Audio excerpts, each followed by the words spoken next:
3 तरह का झरना और जादुई नेकलेस। अंशिका नाम की लड़की अपने छोटे भाई और पापा संजीव के साथ रहती थी।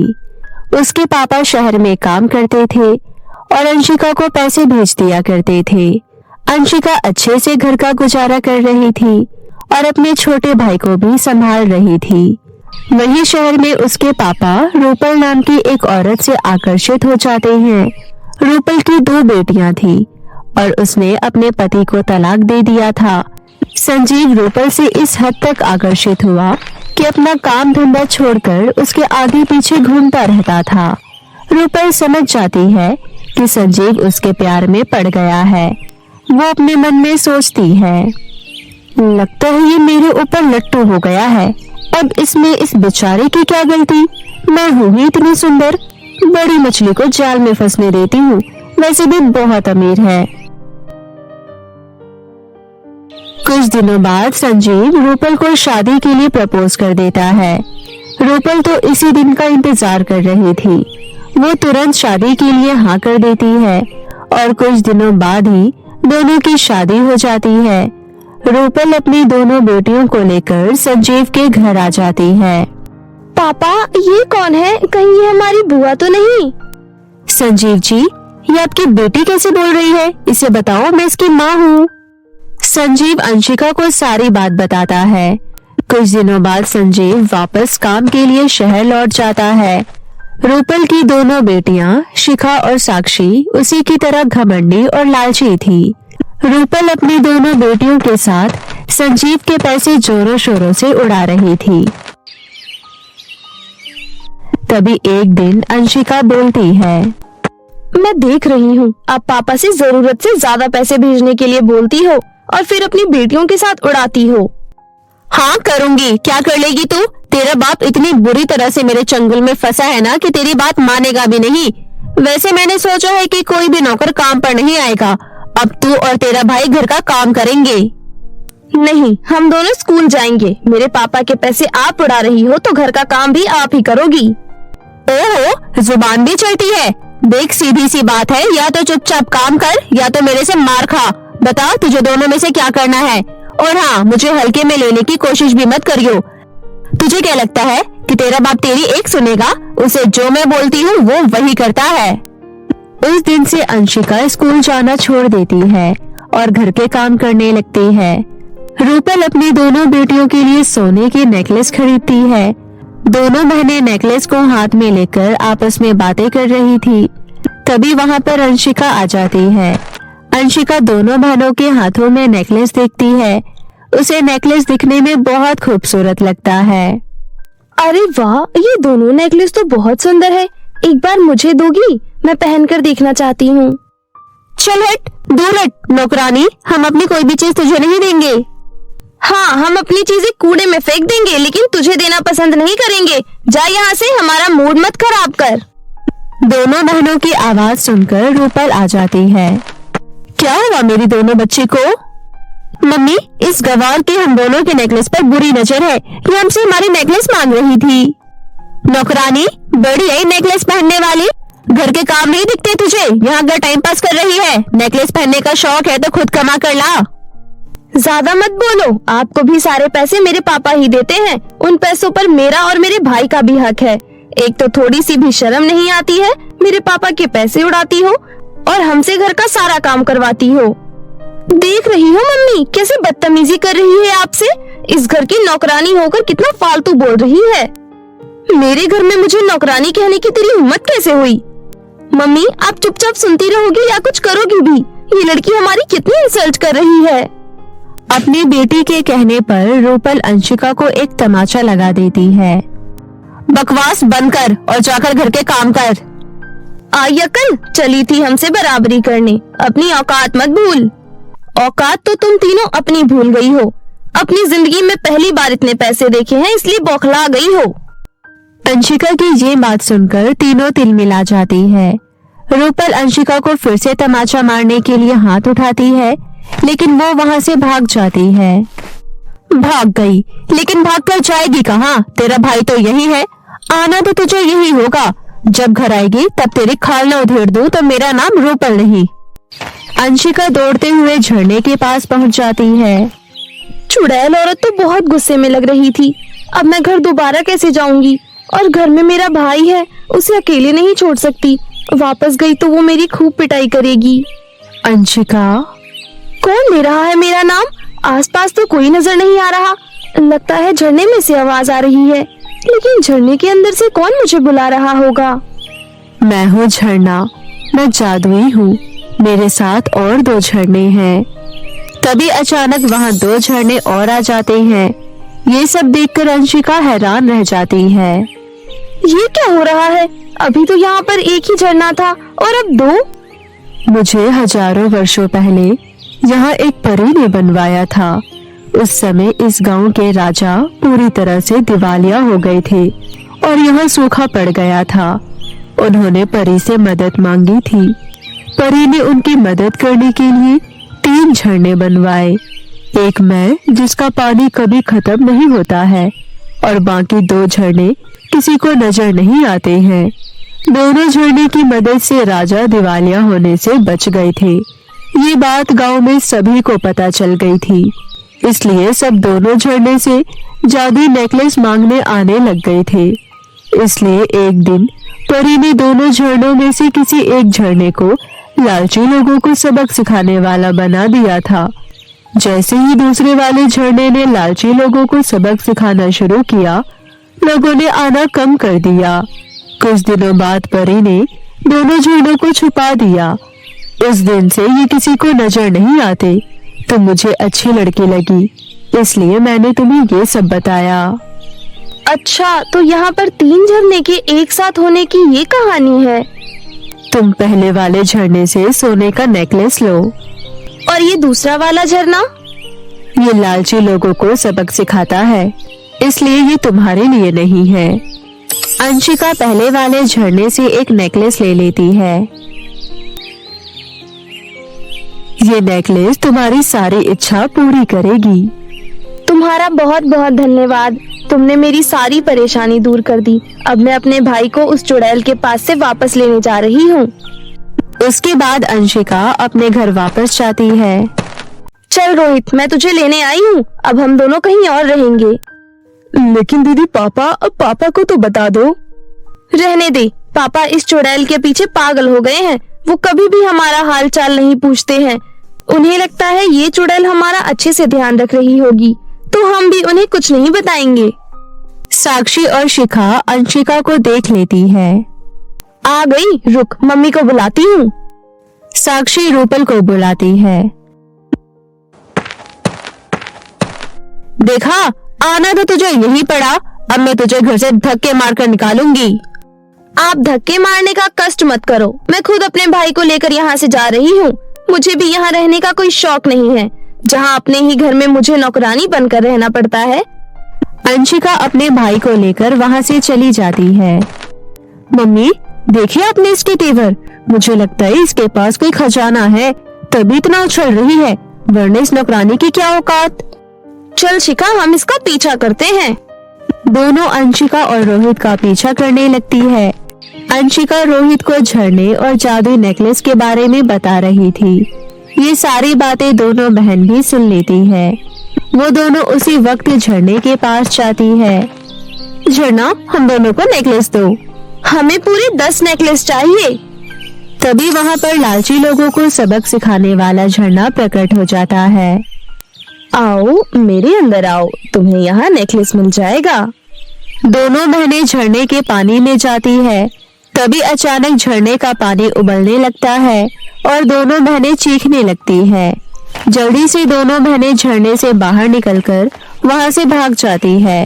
दोनों बहनों का शरीर जगह जगह से जल गया था। इसी तरह उन दोनों को अपने किए की सजा मिल गई थी। दोनों अपनी मम्मी को सारी बात बताने के बाद बोलती है, मम्मी, अब हम कभी अंशिका और उसके भाई को तंग नहीं करेंगे। अभी झरने ने हमारा ऐसा हाल किया है, अगर नेकलेस लेने गए तो हम जिंदा नहीं बचेंगे। इस तरह उस दिन से तीनों अंशिका और रोहित को कभी भी तंग करने नहीं जाते हैं। दूसरी तरफ अंशिका जादुई नेकलेस की मदद से एक बड़ा सा घर लेती है और एक बड़ा सा दुकान खोलती है। अब उसके पास किसी चीज की कमी नहीं थी। वो अपने भाई के साथ एक हंसी खुशी जीवन व्यतीत करने लगी थी। रामपुर नामक गांव में स्वीटी अपनी 2 बहनें और अपनी माँ सुशीला और पिता कमलेश के साथ रहती थी। उसके पिता कमलेश आए दिन नशे में डूबे रहते थे। ऐसे में घर का खर्चा चलाने के लिए सुशीला लोगों के घरों में नौकरानी का काम करना शुरू कर देती है। तब जाकर उस गरीब के घर का चूल्हा जलता था। वो अपने बच्चों की भूख मिटाने के लिए खुद भूखी रह जाती थी। समय पर खाना ना खाने की वजह से सुशीला बीमार रहने लगी। उसका शरीर अब उसका साथ नहीं दे पा रहा था, जिस वजह से वो बिस्तर पकड़ लेती है। अब घर की सारी जिम्मेदारी 18 साल की स्वीटी पर आ जाती है। कहते हैं भगवान जब किसी को गरीब बनाता है तो उसे कोई न कोई गुण जरूर देता है। स्वीटी को सिलाई बुनाई का काम बहुत अच्छे से करना आता था, इसलिए उसने घर पर ही एक छोटा सा बुटीक खोल लिया था। एक दिन स्वीटी के बुटीक में उसकी बचपन की सहेली दिशा आती है और स्वीटी से कहती है, अरे स्वीटी कैसी है? अरे दिशा, तू कब आई? आज सुबह ही शहर से वापस लौटी हूँ, कल तक फिर वापस चली जाऊंगी, इसलिए सोची कि आज तुमसे मिल लूं। ये तो तूने बहुत अच्छा किया दिशा, आप बैठ मेरे पास। क्या बात है स्वीटी, तूने तो अपने घर को ही बुटीक बना लिया है। क्या करूं यार, पेट पालने के लिए कुछ तो करना ही पड़ेगा ना। अरे वो सब तो ठीक है, लेकिन तेरे इस गरीब बुटीक में कौन सा ग्राहक आएगा? और अगर तू ऐसे ही ओल्ड फैशन ड्रेस स्टिच करेगी तो कौन तुझसे अपने कपड़े सिलवाएगा? आजकल सब न्यू फैशन ढूंढते हैं, इसलिए मेरी बात मान और तो ट्रेंड के हिसाब से कपड़े स्टिच किया कर। अच्छा चल, अब मैं घर चलती हूँ। इतना कहकर दिशा वहाँ से चली जाती है। दिशा की बातें स्वीटी को सोचने पर मजबूर कर देती है। दिशा ठीक कह रही है, तभी मेरे बुटीक पर कोई ग्राहक नहीं आता जल्दी। इस बारे में मुझे सोचना चाहिए। फिर एक दिन जब स्वीटी अपने बुटीक का सामान लेने के लिए बाजार जाती है तो वहाँ एक बुटीक की शॉप देखती है, जहाँ कई सारे फैशनेबल ड्रेस शो पीस में लगे हुए थे, जैसे backless blouse, fashionable suit, gown और भी बहुत कुछ। ये सब देखकर स्वीटी सोचती है, अगर मैं इस टाइप के कपड़े सिलूंगी तो शायद मेरा बुटीक चल जाएगा।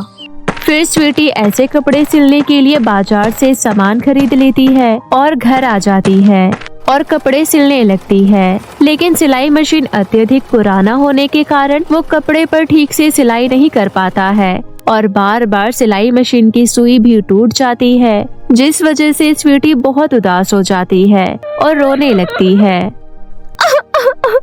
मेरी एक यही उम्मीद थी जो कि टूट गई। मैंने एक एक पैसा बचाया था और जिससे ये कपड़े खरीदे, परंतु कोई फायदा नहीं हुआ। ये सिलाई मशीन ही मेरा साथ नहीं दे रहा। अब मैं क्या करूंगी? अपनी दोनों बहनों को क्या खिलाऊंगी? माँ की दवाई कहाँ से लाऊंगी? तभी वहाँ स्वीटी की 2 छोटी बहनें तारा और सितारा स्वीटी के पास आती हैं और कहती हैं, दीदी मुझे बहुत जोर की भूख लगी है, खाना बना दो ना। हाँ दीदी, हमने सुबह से कुछ नहीं खाया है, हमारे लिए कुछ बना दो ना। ठीक है, मैं देखती हूँ कुछ। स्वीटी किचन में जाती है और आटे का डब्बा खोलती है, जिसके अंदर थोड़ा सा आटा बचा हुआ होता है। स्वीटी जल्दी से उन आटे को सान कर अपनी दोनों बहनों के लिए रोटी बना देती है और अपनी दोनों बहनों को खाने के लिए दे देती है। ये लो तारा और सितारा, रोटी खा लो। क्या दीदी, ये भी कोई खाना है क्या? सिर्फ सादी रोटी? इसके साथ कोई तो सब्जी होनी चाहिए थी ना। मेरी बहनों, मेरे पास सब्जी खरीदने के लिए पैसे नहीं बचे थे, बस आज के लिए ये खा लो। मैं कल से तुम्हारे लिए सब्जी भी बनाया करूँगी। स्वीटी की दोनों बहनें वो सूखी रोटी खाकर सो जाती हैं। उनमें से स्वीटी एक रोटी अपनी माँ को भी खिलाती है और खुद भूखी रह जाती है। सबको खाना खिलाने के बाद स्वीटी सिलाई मशीन पर उम्मीद लगाए बैठ जाती है और कपड़े फिर से सिलने लगती है, परंतु सिलाई मशीन स्वीटी का बिल्कुल साथ नहीं दे रहा था। हे भगवान, अब मैं क्या करूं? स्वीटी बहुत ही परेशान हो जाती है। तभी रात के 12 बजे स्वीटी के पिता कमलेश नशे में धुत घर आता है। उसके मुंह से बहुत ही ज्यादा शराब की गंदी बदबू आ रही थी। वो नशे में चूर अपनी बेटी से कहता है, ए बेटी, जल्दी से आज की सिलाई के पैसे दे मुझे। मैं बोल रहा हूँ ना, जल्दी से पैसे दे, निकाल पैसे। पिताजी, आपको शर्म नहीं आती? आप इस तरह से नशे में चूर होकर मेरे से पैसे मांग रहे हो। अगर मेरे पास 1 रुपया भी होता तब भी मैं आपको नहीं देती। क्या बोली? तू मुझे पैसे नहीं देगी? रुक जा तू, मैं बताता हूँ तुझे। पैसे नहीं देगी बोलती है। इतना कहकर कमलेश नशे में स्वीटी की सिलाई मशीन उठाता है और तोड़ देता है और उसके बुटीक को तहस नहस कर देता है और वहाँ से चला जाता है। स्वीटी बहुत रोती है। इन शोर शराबों से सब उठ जाते हैं। स्वीटी की माँ सुशीला स्वीटी को अपने पास बुलाती है और कहती है, मत रो बेटी, चुप हो जा। ये सब देखने से पहले ऊपर वाला मुझे उठा लेता। कैसी जिंदगी दी है भगवान ने, उनको जरा भी हम पर रहम नहीं आता। ये सब देखने से पहले मैं मर क्यों नहीं गई। ऐसा क्यों कहती हो माँ? आप तो मेरी हिम्मत हो। पर आप चिंता मत करो, मैं आपकी बेटी हूँ, मैं हार नहीं मानूंगी। अब तो मेरी सिलाई मशीन रही नहीं, वैसे भी मेरा बुटीक ज्यादा नहीं चलता था, इसलिए अब मैं कल कोई नौकरी ढूंढने जाऊंगी। घर पर तारा और सितारा आपका ध्यान रखेंगी। अब आप सो जाओ माँ। फिर अगली सुबह होते ही स्वीटी सुबह सवेरे घर से काम की तलाश में निकल जाती है। तभी उसे रास्ते में एक बूढ़े आदमी बेहोश पड़े मिलते हैं। अरे ये क्या, इन बाबा की हालत तो बिल्कुल भी ठीक नहीं है। स्वीटी उन बूढ़े बाबा के मुंह पर पानी की छींटे मारती है और उन्हें होश में लाती है और उन बाबा को पानी पिलाती है। बाबा आप ठीक तो है ना? हाँ बेटी, तुम्हारी मदद से मैं बिल्कुल ठीक हूँ। इतना बोलकर बाबा एक सुंदर सी परी में बदल जाते हैं। ये देखकर स्वीटी एक पल के लिए घबरा जाती है। घबराओ मत स्वीटी, मैं तो बस तुम्हें परख रही थी। तुम्हें पता है ना कि परियां सबकी मदद करती हैं, तो मैं तुम्हारी भी मदद करूंगी। बताओ तुम्हें मुझसे क्या मदद चाहिए? परी की बात सुनकर स्वीटी रोते हुए परी को सारी बात बताती है और ये भी बताती है कि वो आज काम की तलाश में निकली थी। स्वीटी की बात सुनकर परी कहती है, वाकई में तुम्हारे जीवन में तो बहुत दुख है, पर मुझे तुम्हारी हिम्मत की सराहना करनी पड़ेगी। इतनी मुश्किल हालातों में भी तुमने हिम्मत नहीं हारी, इसलिए मैं तुम्हें कुछ देती हूँ। फिर परी अपनी जादुई छड़ी घुमाती है और स्वीटी के हाथों में एक चमचमाती सी जादुई सिलाई मशीन आ जाती है। स्वीटी, ये एक जादुई सिलाई मशीन है, इसे तुम अपने घर ले जाओ, फिर देखना इसका कमाल। इससे तुम्हारे घर की काया पलट ही हो जाएगी। स्वीटी परी का धन्यवाद करती है। परी वहाँ से उड़ जाती है और स्वीटी खुश होकर अपने घर को लौट आती है और उस सिलाई मशीन को घर में रखते ही परी के कहे अनुसार उसका घर एक जादुई बुटीक में बदल जाता है, जहाँ अचानक बहुत ही सुंदर सुंदर कपड़े उसके बुटीक की शोभा बढ़ा रहे थे। अरे वाह, उस परी की कही हुई बातें तो सच हो गईं। मेरा बुटीक तो जादुई बुटीक में बदल गया। मुझे लगता है कि ये सिलाई मशीन से मैं जो कहूँगी, ये सिलाई मशीन मेरे कहने पर ही कपड़े खुद सिल देगा। एक बार इसे जांच कर देखती हूँ। हे जादुई सिलाई मशीन, मैं चाहती हूँ कि मेरी बुटीक में बहुत सारे फैशनेबल लहंगे हो। स्वीटी के इतना कहते ही सिलाई मशीन चलने लगता है और अपने आप ही उस सिलाई मशीन से बहुत ही सुंदर सुंदर लहंगे सिलने लगते हैं। बहुत सारे लहंगे सिलकर अपने आप ही हैंगर पर टंग जाते हैं। ये देखकर स्वीटी की खुशी का ठिकाना नहीं था। फिर स्वीटी ने अपने घर के बाहर स्वीटी की बुटीक के नाम का बोर्ड लगा दिया और अपने घर के बाहर कुछ लहंगे टांग दिए, जिन्हें देखकर ग्राहक लहंगे की ओर आकर्षित होकर स्वीटी के बुटीक में आने लगे। अब स्वीटी का बुटीक चलने लगा। फिर एक दिन स्वीटी के बुटीक में 2 मॉडर्न लड़कियां आती है और कहती है, वाओ, तुम्हारे बुटीक में कितने सारे ट्रेंडिंग आउटफिट्स हैं। ये मेरी सहेली कीर्ति है, कुछ दिन में इसकी शादी होने वाली है। इसको बहुत ही सुंदर लहंगा चाहिए और मुझे शरारा। अपने ड्रेस हम तुम्हारे बुटीक से सिलाई कराना चाहते हैं। शरारा सुनकर स्वीटी सोचती है, अरे मैंने तो कभी शरारा सिला ही नहीं, पर कोई बात नहीं, मेरे पास तो जादुई सिलाई मशीन है ना, उससे काम हो जाएगा। हाँ ठीक है, आप दोनों के कपड़े समय पर आप लोगों को तैयार मिलेंगे। ठीक है, ये लो कुछ एडवांस पैसे।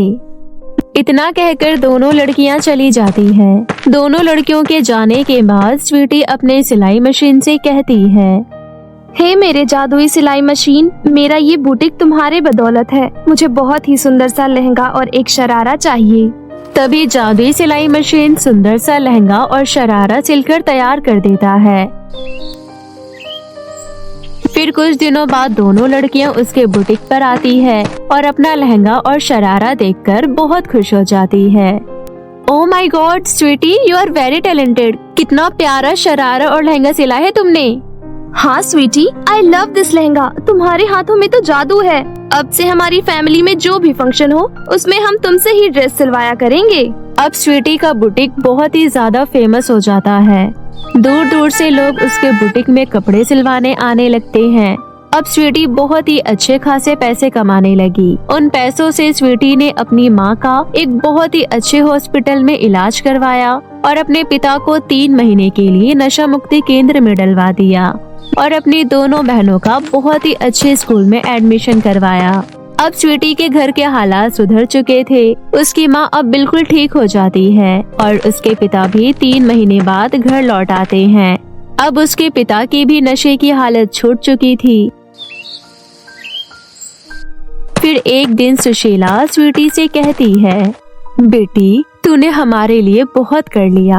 अब एक न एक दिन तो तुझे अपनी दुनिया बसानी ही है। इसलिए मैंने और तेरे पिता ने मिलकर तेरे लिए एक अच्छा रिश्ता देखा है। ठीक है माँ, आप लोगों ने मेरा रिश्ता देखा है तो अच्छा ही देखा होगा। फिर कुछ दिनों बाद स्वीटी की शादी की तैयारियां शुरू हो जाती है। अब उसकी शादी में बस 1 दिन बचे थे। स्वीटी अपनी सिलाई मशीन के पास आती है और नम आंखों के साथ कहती है, हे मेरी जादुई सिलाई मशीन, आज मेरा ये आखिरी दिन है। मेरी शादी के लिए मुझे एक सुंदर सा लहंगा दे दो। स्वीटी के इतना कहते ही उसके जादुई सिलाई मशीन में एक चमक उठती है और बहुत ही सुंदर सा लहंगा सिलकर तैयार हो जाता है। माँ, कल मैं इस घर से विदा हो जाऊंगी। मेरे इस सिलाई मशीन को संभाल कर रखना। आज हमारे घर की हालत सुधर पाई है तो इस सिलाई मशीन की बदौलत। फिर अगले दिन स्वीटी की बहुत ही धूमधाम से शादी हो जाती है और सभी लोग स्वीटी की इतनी धूमधाम से शादी होते देख दंग रह जाते हैं। और ये वही लोग थे जो एक दिन स्वीटी के बुटीक का मजाक उड़ाते थे।